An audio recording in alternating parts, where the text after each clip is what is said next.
yourself. And you also have a copy of the PowerPoint presentation. I apologize, the printing is really small. I didn't realize till after I copied it. If you want me to email it to you if you want it bigger, that's fine, I can do that. And then there is a workshop evaluation at the end. Okay, so thank you for coming today. I do appreciate your support. Thank you. Otherwise I'd do this and have no one here.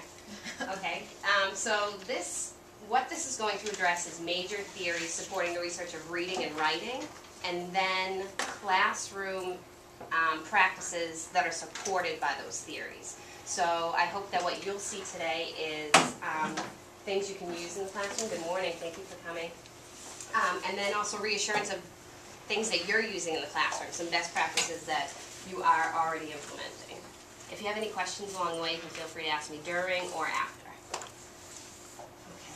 So my objectives are to define the theories for you supporting reading and writing in the classroom, discuss the impact these theories have on classroom pedagogy, and summarize theoretical practices and action in the classroom. So the first one's the cognitive theory, and this is from Jean Piaget.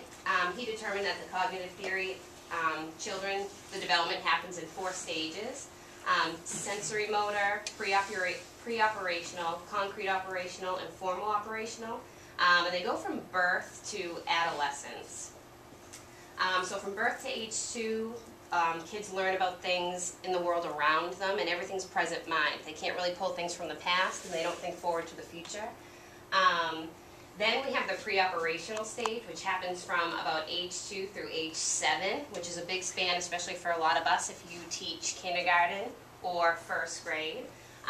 And they can think of things that are not immediate and from the past, and their learning is still done through examining the world around them. A lot of the theories support learning through your environment.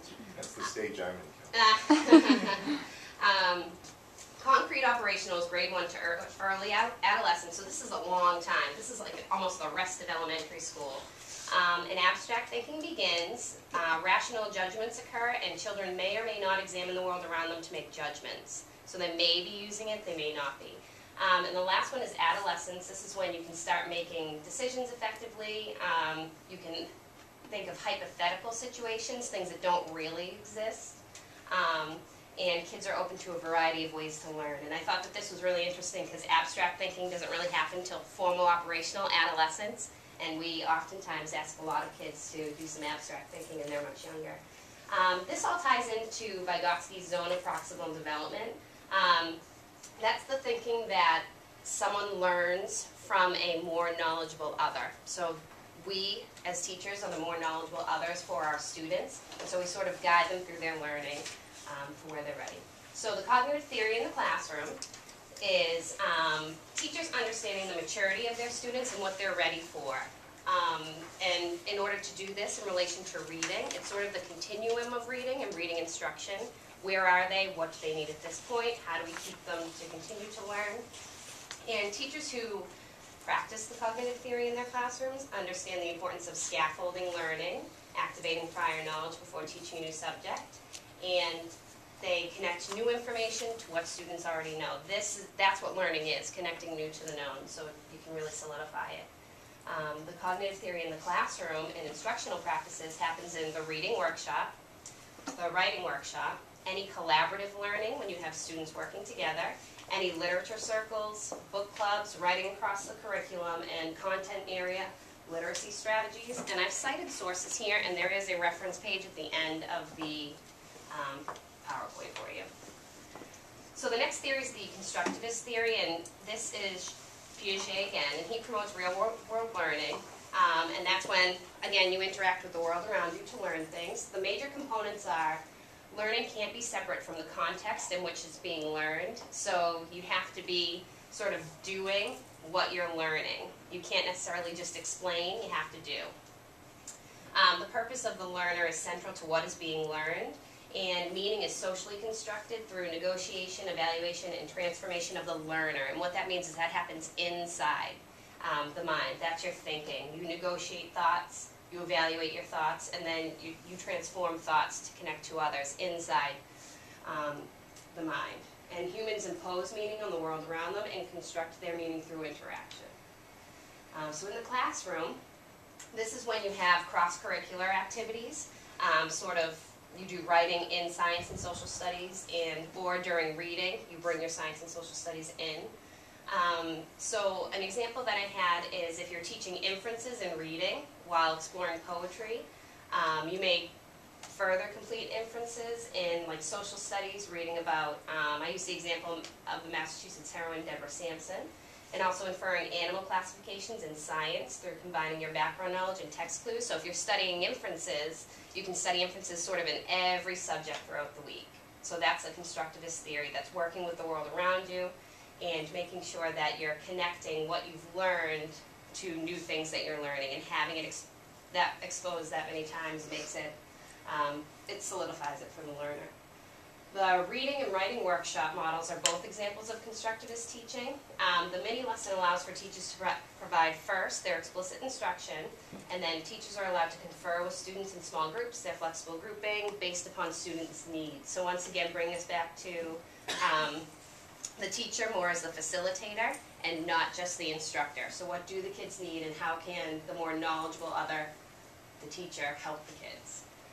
The next one is the social constructivist theory. So you see they sort of all build upon each other, and they're all tied together. It's hard to sort of pull them apart separately because they are so intertwined. This is Vygotsky, who we talked about earlier with the zone of proximal development, and Bandura. And this theory focuses on how things in the outside world and outside the mind impact our understanding. So we think of like the environment kids come from. What is their home life like? What is their home life like before they even start school? That's a major impact on kids learning forever. Your background knowledge is a major component of the social constructivist theory. Humans with substantial background knowledge are able to contextualize learning at a faster pace than those with less background knowledge. You may notice the students you have that do a lot of things. They have a lot of exposure to things. They go a lot of places. They sort of talk about trips and activities they did over the weekend. They seem to be the students that can make those connections faster, or learn things and pick them up quicker, and it's because they have more of a background knowledge on certain topics that they're studying. And learning doesn't happen in isolation. It has to happen in a social setting. So a lot of times that's why collaborative work and group projects are good for the kids, because the social aspect really helps them, helps solidify what they learned. And new knowledge becomes permanent when you can connect it to what you already know. Oops, sorry, I skipped one. So in the classroom, this is kids, if you saw the social constructivist theory in the classroom, it's kids sitting in groups so they can work together. The teacher develops their lessons based on what students need rather than what a program calls for. The teacher allows assessment to drive instruction, and social components are embedded into both reading and writing workshops. So if you do things like turn and talk, if you have book clubs, buddy reading, reading partnerships, that's the social constructivist theory in action. In the writing workshop, students are encouraged to share their thinking with their peers, consider their audience, peer edit, and read aloud published pieces. And again, it's that social aspect in the classroom. Oh, I'm sorry, I went backwards again. The linguistic theory supports spoken language. There are 5 major components that go along with this: the phonological system, morphological, syntax, semantics, and pragmatics. I'll just go through these quickly.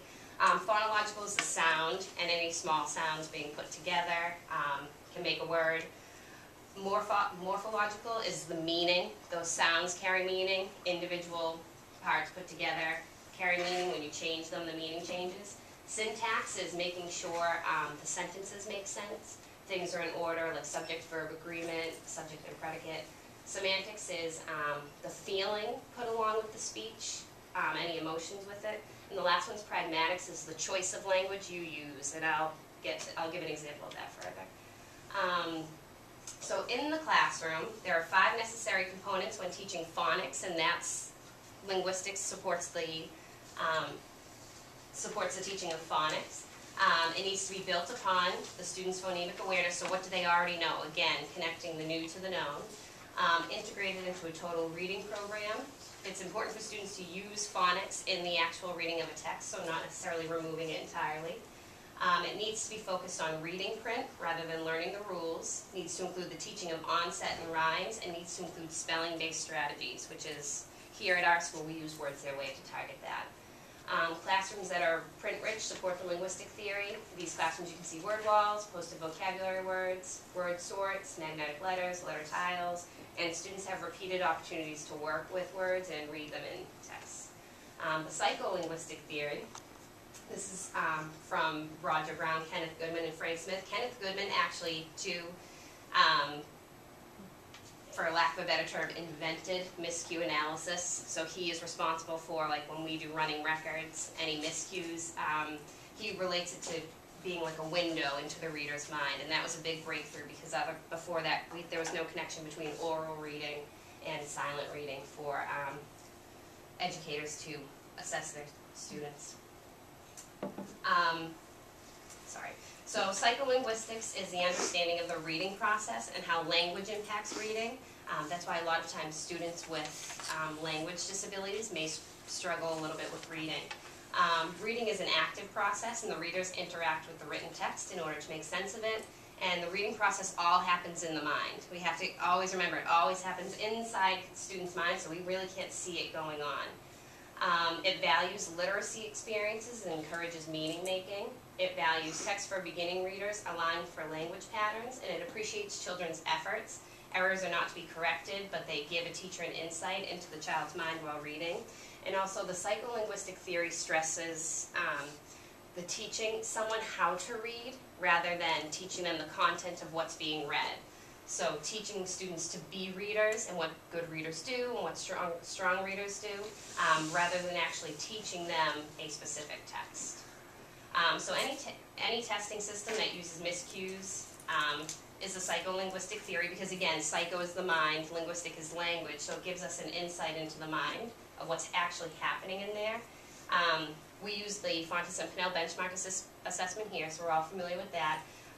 There's also a DRA, a developmental reading assessment, which is similar, and then any running records. Those are also miscue. Those are also ways for you to analyze miscues. And this happens in a reading workshop.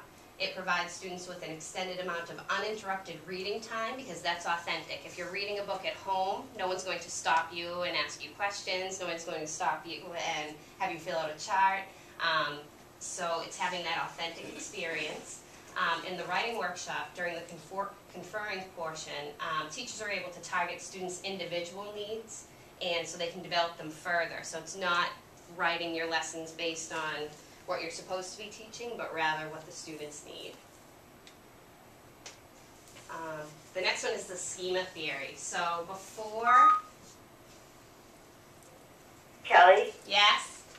I know you had wanted some testing time in the afternoon, but it's just not working out with the schedule. Could you use some time this morning? No, that's okay. I actually was able to get quite a few done yesterday. Okay, very good. Thank you. Thank you. Okay, so the schema theory. Theorist that I have here is David Rummelhart, and your schema is also known as your background knowledge, sometimes referred to as prior knowledge. So in the most basic sense, and I teach my kids this too because I feel like it's important for them to know this, imagine your brain's made up of filing cabinets organized by subjects.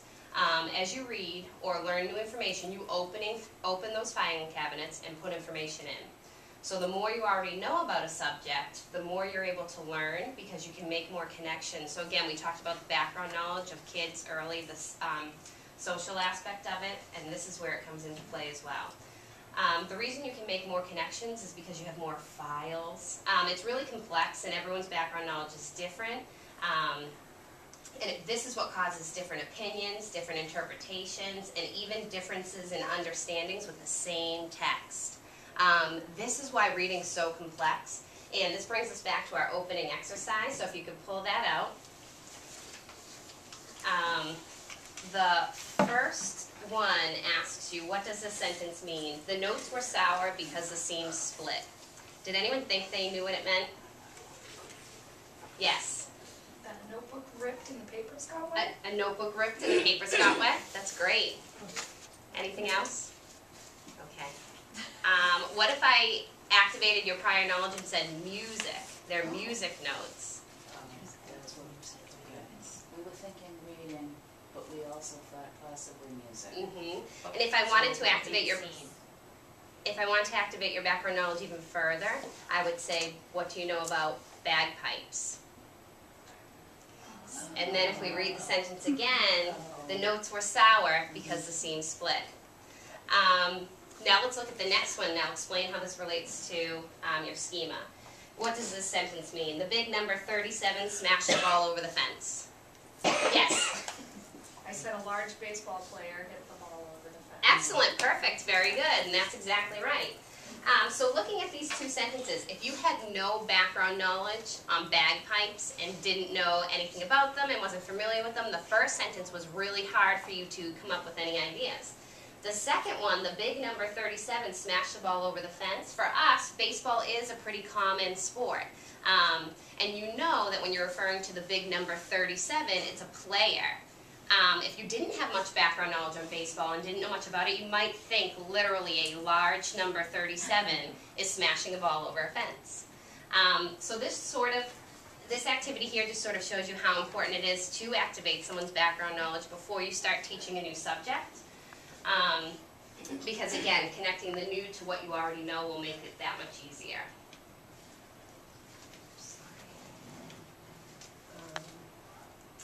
So in the classroom, a reader's schema helps him or her determine the